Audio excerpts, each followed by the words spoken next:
Hello everyone, मैं हूं अश्विनी शर्मा और हम करने वाले हैं अब आरसीसी का जो एसएससी जेई मेंस में जो आपका शेड्यूल रहता है। तो जो पेपर 2 रहता है आपका, वो अभी यहाँ पर डिस्कस करने वाले हैं हम लोग आरसीसी का। तो जो आप पहले से आप लोगों को पता है, जो वेटेज रहती है आरसीसी की पेपर 2 के अंदर, मिनिमम 40 मार्क्स ही तो आपकी वेटेज जो है वो रहती है हमेशा। बहुत रेयर चांसेस हैं कि 40 नंबर से कम का आपका आरसीसी पूछा जाता है।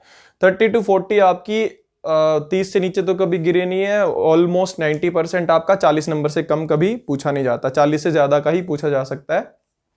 तो पेपर 2 के पॉइंट ऑफ व्यू से आपका आरसीसी बहुत ज्यादा इंपॉर्टेंट सब्जेक्ट हो जाता है। अब पहले क्वेश्चंस को देखने से पहले हम पहले थोड़ा पेपर को समझ लेते हैं कि पेपर 2 के अंदर आरसीसी जो पूछा जाता है, बेसिकली उसके अंदर वो क्या चीज पूछना चाहता है और क्या चीज वो छोड़ता है। थोड़ा पेपर के बारे में और पेपर और जो एग्जामिनर है उसके बारे में अगर हम समझ लेते हैं तो तब हमें थोड़ा इसकी तैयारी करने में थोड़ा आसानी हो जाएगी। ठीक है, तो हमें फोकस किस चीज पे करना है? जो चीज हमसे ज्यादा पूछी जाती है, जो वो हमसे एक्सपेक्ट करता है कि ये चीज इसको पता होगी, उन्हीं की एरियाज पर हम फोकस करेंगे।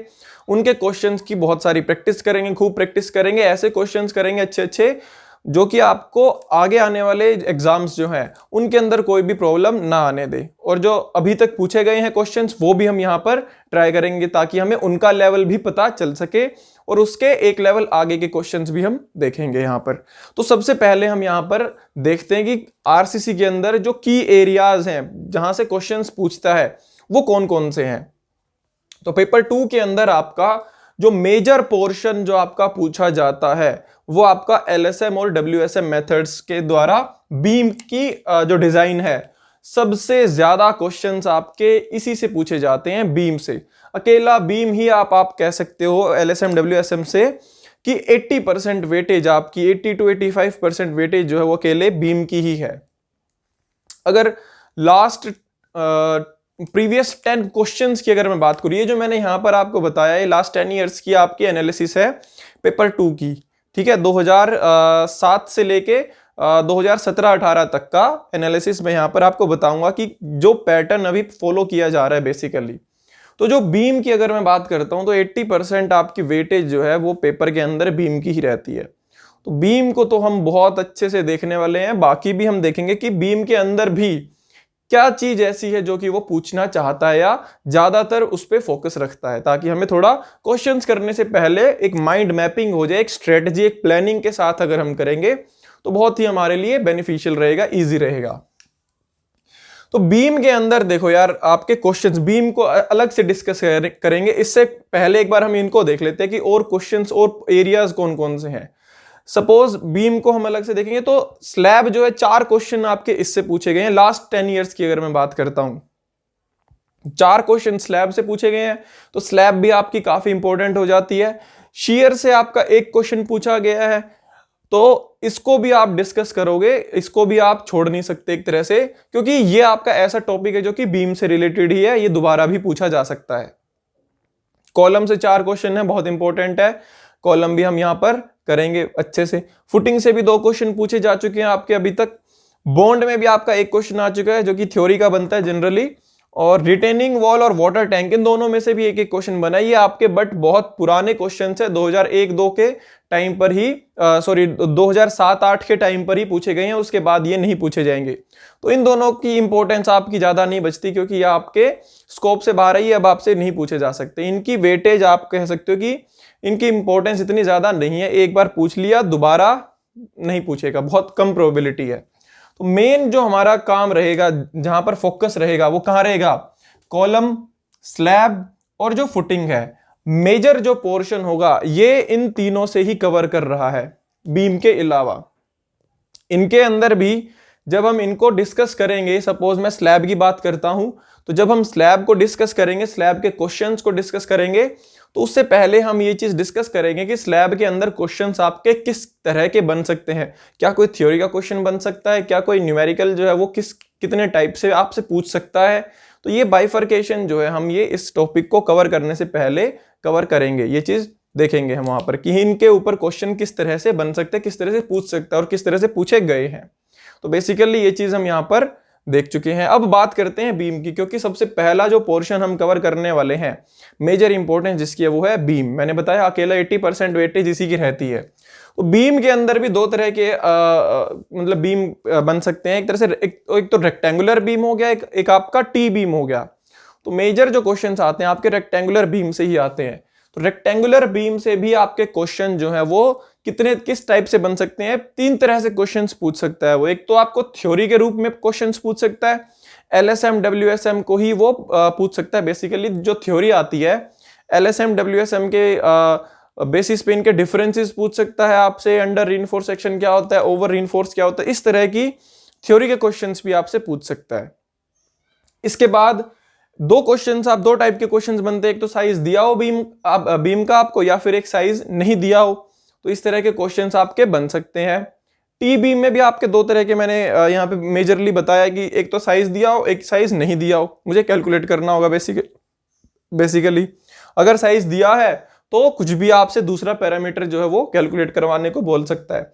हो सकता है एरिया ऑफ स्टील पूछ ले, या कोई स्ट्रेसेस पूछ सकता है, कुछ भी आपसे पूछ सकता है पैरामीटर अगर साइज दिया है। तो साइज नहीं दिया तो नॉर्मली मैक्सिमम चांसेस है कि आपसे वो डिजाइन करवाएगा और आपको साइज की कैलकुलेशन करनी है। तो ब्रॉडली तो हमने देख लिया, अब इनको देखते हैं कि किसकी वेटेज कितनी रहती है। जो थ्योरी है अभी तक वो 2 क्वेश्चंस आपसे पूछ चुका है, ये रिसेंटली ही पूछे गए हैं। तो थ्योरी को भी हम क्या कर सकते हैं, यहां पर अंडर एस्टिमेट नहीं कर सकते, इंपॉर्टेंट इसको मार्क कर सकते हैं।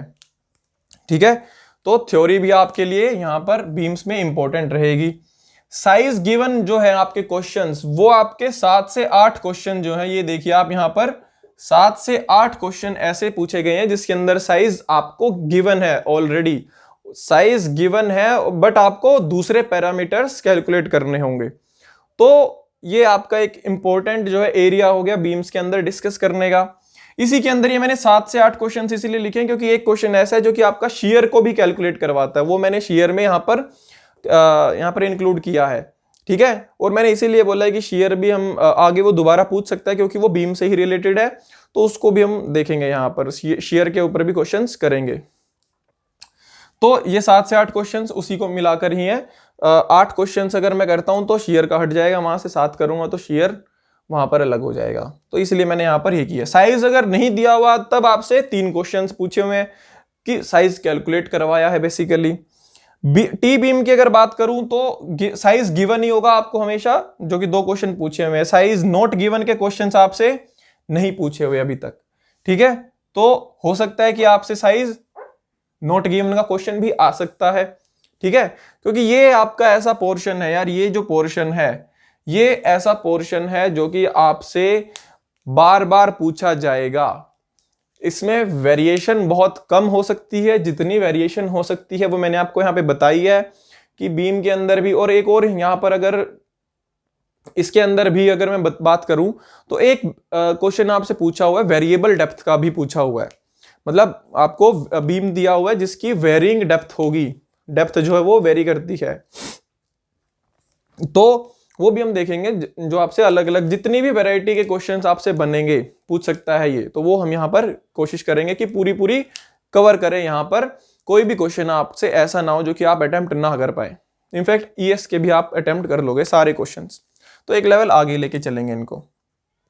तो अब आप यहां पे क्वेश्चंस की अगर काउंटिंग करते हो तो क्वेश्चंस आप काउंट करिए कि कितने क्वेश्चंस बन गए आपके सिर्फ और सिर्फ बीम्स के। 2 क्वेश्चन ऐसे जो कि थ्योरी से पूछे हुए हैं, 7 से 8 क्वेश्चन आपके ऐसे हैं जो कि आपके साइज दिया हुआ है 8 और 2 10, 10 और 3 13, 13 और 2 15, 15 क्वेश्चंस आपके ऐसे हैं जो कि आपके सिर्फ और सिर्फ बीम से ही पूछे गए हैं। अगर टोटल अगर आप लगाते हो तो ये कितने हैं, 4 8 2 10 2 12 13 और 1 14। अगर मैं ये हटा भी देता हूं तो अप्रोक्सीमेटली 13 क्वेश्चंस ये हैं जिससे टोटल आपका दूसरा रेस्ट आरसीसी का जो पोर्शन है वो कवर किया गया है। और अप्रोक्सीमेटली यहां पर कितने हो गए थे, ये 8 2 10 3 13 2 15 क्वेश्चंस। मतलब एक तरह से ये एक तरफ है सारा और ये एक तरफ, और फिर भी यही क्या है आपका ज्यादा इंपॉर्टेंट बचता है, बहुत भारी है पोर्शन। तो ये जो पोर्शन है आपका, इसको तो हम बिल्कुल भी अवॉइड नहीं कर सकते। ठीक है, और ये भी मैंने आपको बताया, ये जो दो चीजें हैं रिटेनिंग वॉल और वाटर टैंक, ये भी आपके कोई इंपॉर्टेंट नहीं है, अब इनसे पूछने का स्कोप बिल्कुल जीरो है। तो यही बचते हैं। तो इनमें से अगर आप इनकी वेटेज देखते हो तो ये आपका बहुत ज्यादा वेटेज निकल कर आता है। मैंने बताया था कि लास्ट अगर 10 क्वेश्चंस की अगर मैं बात करता हूं, पिछले मतलब 2017 में सपोज पूछे हुए हैं, 18 में, 16 में, 15 में, जितने भी क्वेश्चंस टोटल पूछे हुए हैं, टोटल लास्ट 10 क्वेश्चंस जो होंगे उनमें से 6 क्वेश्चन जो है आपके सिर्फ और सिर्फ बीम्स के ही है। ठीक है, तो 60% से ज्यादा वेटेज आपकी बन जाती है बीम्स की। तो उसको बहुत अच्छे से देखेंगे, डिटेल में देखेंगे, एक भी क्वेश्चन ऐसा नहीं होगा जो कि आपका मिस हो जाए। पूरा अच्छे से एक एक चीज जो है वो एकदम बेसिक लेवल से यहां पर करेंगे। तो बीम्स के साथ शुरुआत करते हैं, तो देखते हैं बीम्स के क्वेश्चंस कैसे पूछे जाते हैं और किस टाइप के होंगे।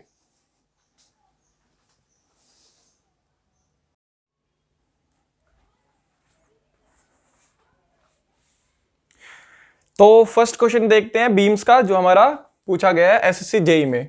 तो ये बोलता है a rectangular singly reinforced beam 300 mm wide and 500 mm effective depth is used as a simply supported beam. Simply supported beam है हमारा over an effective span of 6 metre. The reinforcement consist of 4 bars of 20 mm dia if the beam carries a load of 12 kilonewton per meter inclusive of self weight. इसका खुद का wait मिलाकर इतना load ये carry करता है। Determine the stress developed in the concrete and steel. तो ये क्वेश्चन बेसिकली आपका पूछा गया है स्ट्रेसेस के लिए। स्ट्रेसेस कैलकुलेट करवाई गई है बीम का साइज देकर।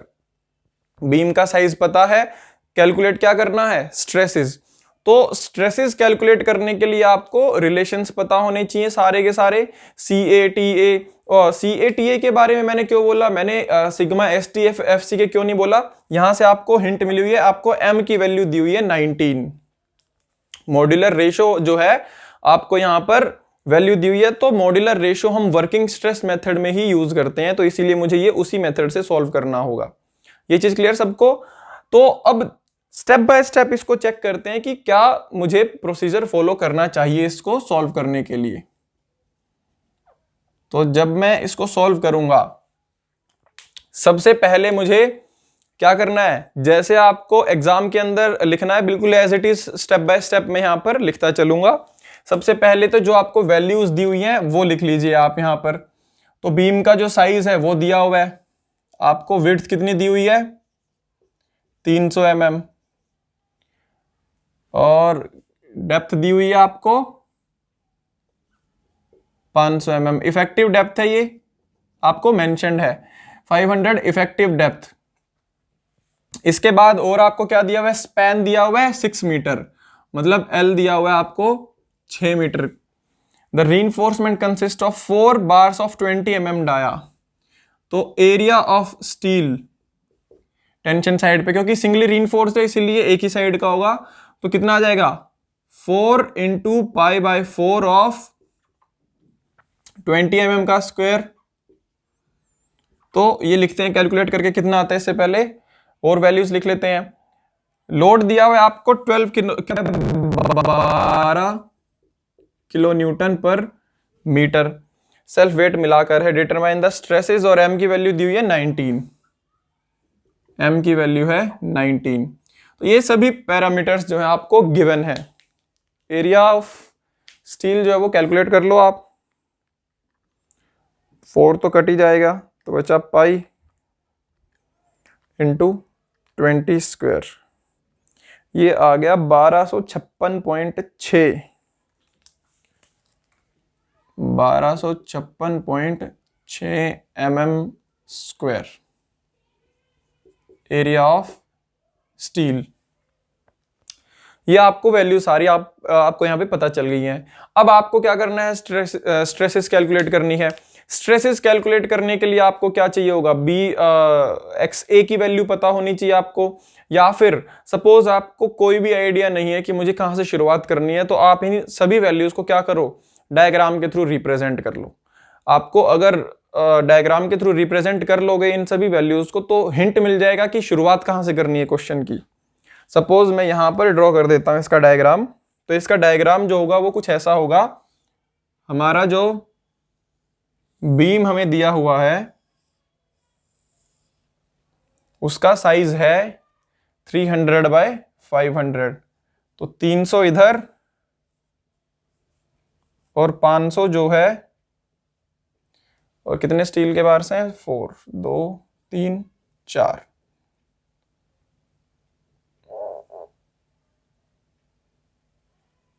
फाइव 500 हमारी यहां से लेकर यहां तक की है, क्योंकि इफेक्टिव डेप्थ दी हुई है। क्लियर कवर नहीं, इफेक्टिव कवर नहीं दिया हुआ हमें, वो मैं एज्यूम कर सकता हूं अगर जरूरत पड़ेगी तो। फिलहाल कोई जरूरत नहीं है तो अभी मेंशन नहीं कर रहा मैं यहां पर। सपोज कुछ ऐसा आपका, ये आपकी न्यूट्रल एक्सिस है, ठीक है। तो जब आप इसका स्ट्रेस और स्ट्रेन डायग्राम बनाओगे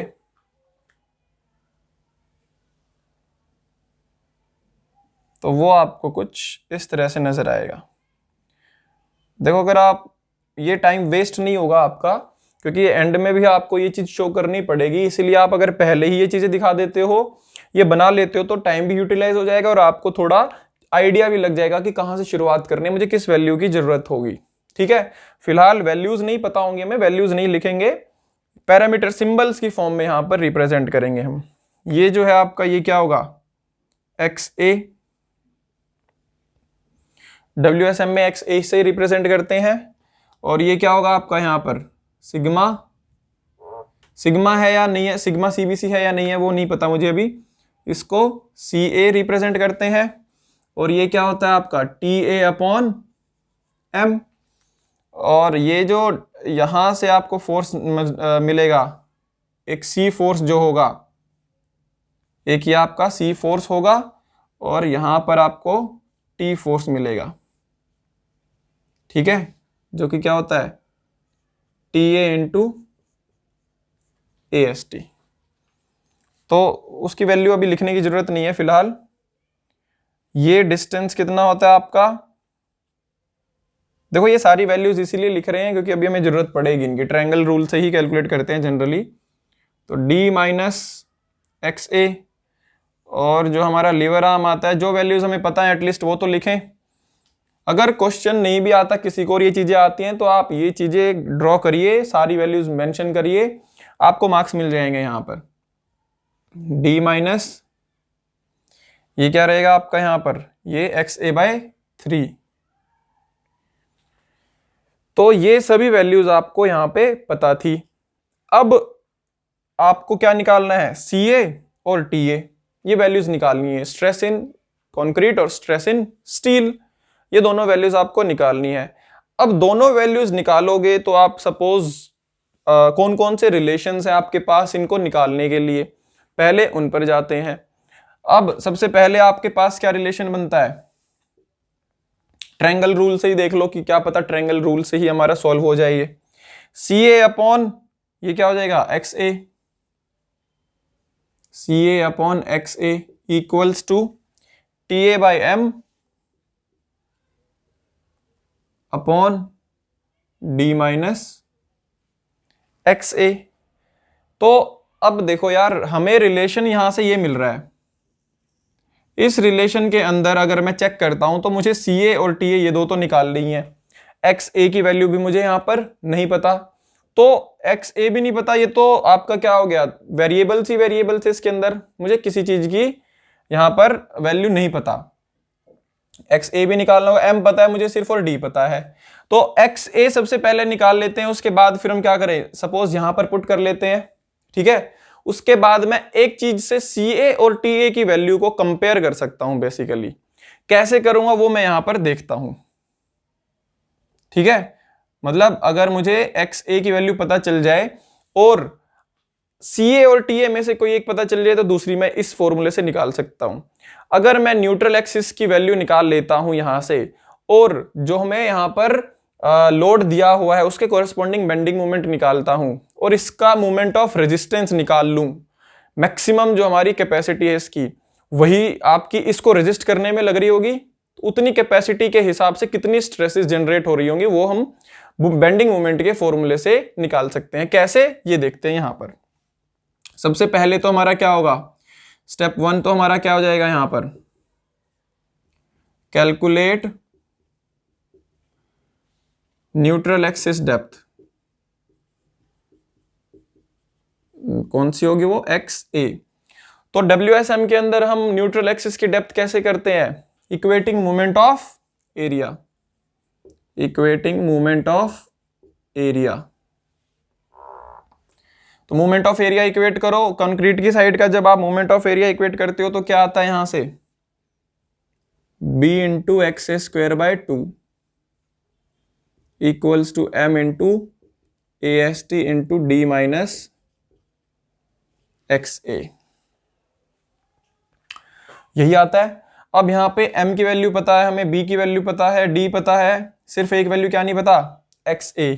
AST भी हमें पता है जो गिवन है हमें। तो यहां से हम क्या कर सकते हैं, XA की वैल्यू निकाल सकते हैं। अब देखो अब XA की वैल्यू कहाँ यूज होगी इसके बाद वो देखते हैं नेक्स्ट स्टेप में। पहले XA की वैल्यू निकालो। B की वैल्यू कितनी दी हुई है हमें, 300 mm। तो 300 upon 2 into x square equals to M की वैल्यू कितनी दी हुई है, 19 इंटू स्टील का एरिया 1256.6। इसको आप 1257 भी यूज कर सकते हो, कोई दिक्कत नहीं है।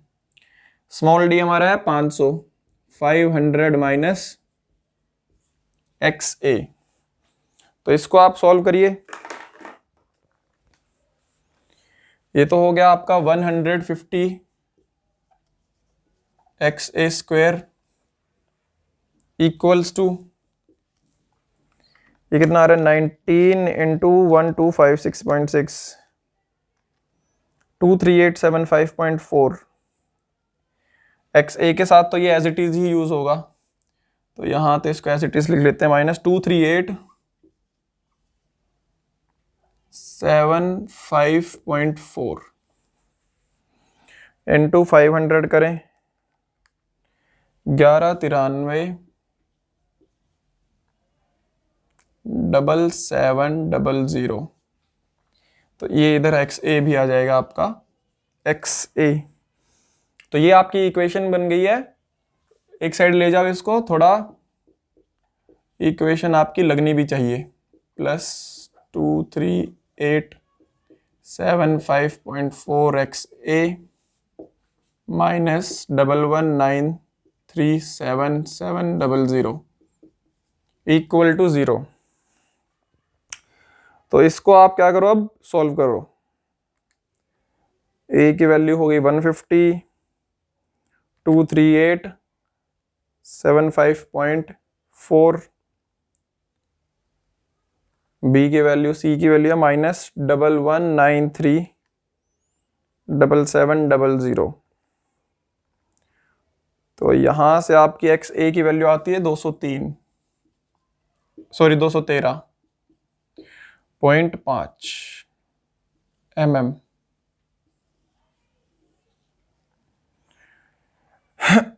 यहां से आपकी वैल्यू जो है एक्स ए की कैलकुलेट हो चुकी है। अब एक्स ए की वैल्यू का हम यहां पर क्या यूज करेंगे वो देखते हैं, ठीक है। वैसे हम एक चीज और भी कर सकते हैं, हम यहां से क्या करें, एक्स ए ये कैलकुलेट किया, ठीक है। इसके बाद हम इसको, चलो अभी जो कन्वेंशनल तरीका है हमारा उसी से करते हैं। बेंडिंग मोमेंट जो हमें दिया हुआ है, यहाँ पे लोड दिया हुआ है, इसकी वजह से आने वाला बेंडिंग मोमेंट निकालेंगे। उससे पहले हम यहाँ पर इसको इसका मोमेंट ऑफ रेजिस्टेंस निकालते हैं बेसिकली, ठीक है। एक्स ए हमने कैलकुलेट कर लिया यहाँ पर, वरना जो नॉर्मल तरीका हमारा उसी से करते हैं यार, सिंपल पड़ेगा हमें। अब हम क्या क्या कैलकुलेट करें, step 2, calculate critical depth of neutral axis. क्या होगा, एक्स सी। तो एक्स सी हमारा क्या हो जाएगा, के इंटू डी। के की वैल्यू क्या रहती है हमारी, M C upon T plus M C into में डी। और अब देखो, जो कन्वेंशनल तरीका है हमारा वो मैं क्यों यूज नहीं कर पाया बेसिकली यहां पर, इसीलिए यूज नहीं कर पाया क्योंकि यहां पर टी की वैल्यू जो है हमारी वो मुझे ग्रेड नहीं दिया हुआ स्टील का। अगर मुझे यहां पर स्टील का ग्रेड दिया होता इसने तो मैं यहां पर क्या कर सकता था, टी की वैल्यू यूज कर लेता और यहां पर इसको कैलकुलेट करके कंपेयर कर लेता, उसके हिसाब से फिर नेक्स्ट मैं आगे प्रोसीड करता कौन सी वैल्यू मैक्सिमम पे हमारी रीच कर गई है। बट यहां पर ये हमारी वैल्यू जो है नहीं दी हुई, इसीलिए ये जो स्टेप है हमारा ये नहीं कर सकता मैं यहां पर। ये जनरली आपके दिमाग में आता है, इसीलिए मैंने यहां पर इसको पहले बीच में रोक के इसको पहले यहां पर दिखाया आपको। देखो एज्यूम कर सकते हो आप ग्रेड ऑफ स्टील, बट यहां पर आपकी एजम्पशन जो है वो मान्य नहीं रहेगी क्योंकि आपको एज इट इज वैल्यूज निकालनी है इस पर्टिकुलर बेंडिंग मोमेंट के लिए। अब जो आपका सेकंड स्टेप जो रहेगा वो क्या रहेगा कि इतने लोड की वजह से कितना बेंडिंग मोमेंट आ रहा है बेसिकली वो निकालते हैं। तो मैक्सिमम बेंडिंग मोमेंट हमारा कितना आ सकता है, बेंडिंग मोमेंट कितना आ जाएगा इतने लोड की वजह से WL²/8, WL²/8 हमारा होगा कौन सा बीम है ये, सिंपली सपोर्टेड, तो WL²/8 हो जाएगा हमारा। तो W कितना दिया हुआ है 12 इंटू लेंथ कितनी दी हुई है हमें, स्पैन कितना है 6/8। तो यहां से हमारा जो बेंडिंग मोमेंट आ रहा है वो कितना आ रहा है 12 इंटू 6/8 54 किलो न्यूटन मीटर हमारा यहां से बेंडिंग मोमेंट जो है वो आ जाता है। अब इतना तो बेंडिंग मोमेंट इतने लोड की वजह से आ रहा है, ठीक है, इतने लोड की वजह से। अब इसके अंदर स्ट्रेस कितनी आ रही है वो कैसे कैलकुलेट करेंगे, इसके मूवमेंट ऑफ रेजिस्टेंस से बेसिकली। तो मूवमेंट ऑफ रेजिस्टेंस जब मैं निकालूंगा तो वो कैसे निकाल सकता हूं मैं, मैक्सिमम बेंडिंग मूवमेंट बेसिकली जो हमारी इसकी कैपेसिटी है इस साइज के हिसाब से, उसकी हेल्प से मैं यहां पर अब इसको फर्दर प्रोसीड करूंगा। ठीक है, तो नेक्स्ट मैं आप इसको नोट डाउन कर लीजिए वरना यहां पर ही कर लेते हैं। थर्ड स्टेप जो है हमारा सपोज, तो वो क्या रहेगा हमारा मूवमेंट ऑफ रेजिस्टेंस निकालना। Movement of resistance C into lever arm या फिर T इंटू लीवर आर्म कर सकता हूं मैं यहां पे C इंटू लीवर आर्म लेके कैलकुलेट करूंगा। तो जो C फोर्स आती है हमारी यहां पर क्या आती है, half into base CA into में हाइट क्या रहती है ये XA इंटू B, ये तो होगी हमारी C फोर्स, इंटू में लीवर आर्म क्या रहता है D माइनस XA/3, ये हमारा यहाँ पे मूवमेंट ऑफ रेजिस्टेंस आ जाएगा। अब इसको कैलकुलेट कर लेते हैं, इसको कैलकुलेट करेंगे वैल्यूज यहां पर पुट करके। तो ये रब कर लेते हैं, इसको सॉल्व कर लेते हैं और वैल्यू ले लेते हैं इसकी। CA की टर्म्स में आ जाएगी बेसिकली, एक यहां पर लिख लेते हैं पहले, half into CA into XA कितना कैलकुलेट किया था 213.5 और XA इंटू में B कितना था, B हमारा कितना है 300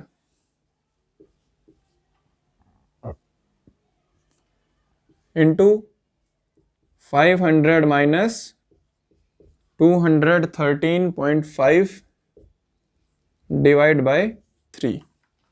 तो यहां से हमारा मोमेंट ऑफ रेजिस्टेंस जो है वो CA की टर्म्स में आ जाएगा। कितना आएगा देखो, पहले भी लीवर आर्म कर लेते हैं, 213.5 डिवाइड बाय 3, तो ये 500 में से माइनस करें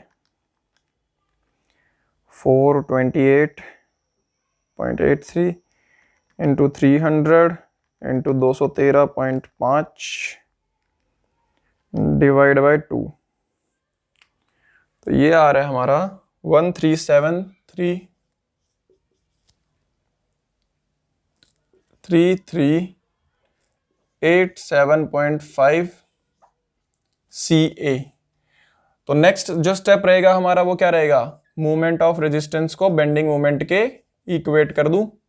ठीक है भाई, अब इसको इक्वेट करते हैं तो क्या आएगा 1387 73338 CA equals to bending moment कितना था 54 इंटू 10⁻⁶, 54 किलो न्यूटन मीटर था। तो यहाँ से हमारी CA की वैल्यू कितनी आ जाती है 54 इंटू 10⁻⁶ अपॉन 1373338.7.5।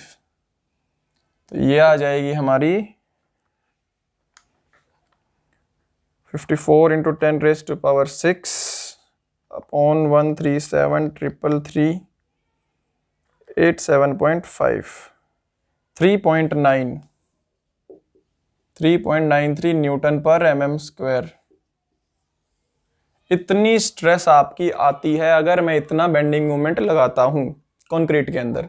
तो CA की वैल्यू में पता चल गई, तो अब इसके साथ साथ तो हम क्या कर सकते हैं, TA की वैल्यू भी कैलकुलेट कर सकते हैं इसी रिलेशन से। तो क्या करो, ट्रायंगल रूल से कर लो। तो now CA upon XA 3.93 upon 213.5 equals to TA upon M की वैल्यू कितनी दी हुई थी आपको 19 अपॉन D कितना है आपको, कितना दिया हुआ है 500, 500 माइनस 213.5। तो यहां से आप क्या कर सकते हो, TA की वैल्यू भी कैलकुलेट कर सकते हो। ठीक है, तो TA कितना आ जाएगा, यहां से सॉल्व करो। ये आपका आ जाएगा 3.93 into 19 into 500 minus 213.5 upon 213.5 100.2 Newton पर mm²। ये आपकी यहाँ पर स्ट्रेसेस आ जाती हैं जो कि आपसे क्वेश्चन में पूछी हुई थी। यहाँ पर हमारा क्वेश्चन जो है वो कंप्लीट हो जाता है। ठीक है, तो ये आपका क्वेश्चन 25 नंबर का आपसे पूछा जाता है जनरली। ये क्वेश्चन आपसे जो पूछा हुआ है ये 25 से 30 नंबर का क्वेश्चन है। और क्वेश्चन के अंदर देखो यार कुछ भी नहीं है, 4 स्टेप में क्वेश्चन खत्म हो गया। तो आपको ज्यादा मार्क्स चाहिए तो आपको क्या करना पड़ेगा, पूरे स्टेप बाय स्टेप इसको सॉल्व करना भी है, एक एक चीज यहाँ पर मेंशन करनी है। अब यहाँ पर इसके थ्रू इस डायग्राम को भी आपको थोड़ा सजाना पड़ेगा। तो यहाँ पर अब आपकी वैल्यू क्या आ जाएंगी, वैल्यूज को भी यहाँ पर आप रिप्रेजेंट कर सकते हो। CA कितना आ गया था 3.93 और TA की वैल्यू आप यहाँ पे सारी चीजें जो हैं ये मेंशन कर सकते हो। ये कितना है 213.5 और इसके अलावा क्या है आपका यहाँ पे, ये भी आप रिप्रेजेंट कर देना 4 of 20 mm 5। ठीक है भाई, और TA अपॉन M जो है आपका यहाँ पे, इसको रिप्रेजेंट करने की जरूरत नहीं है।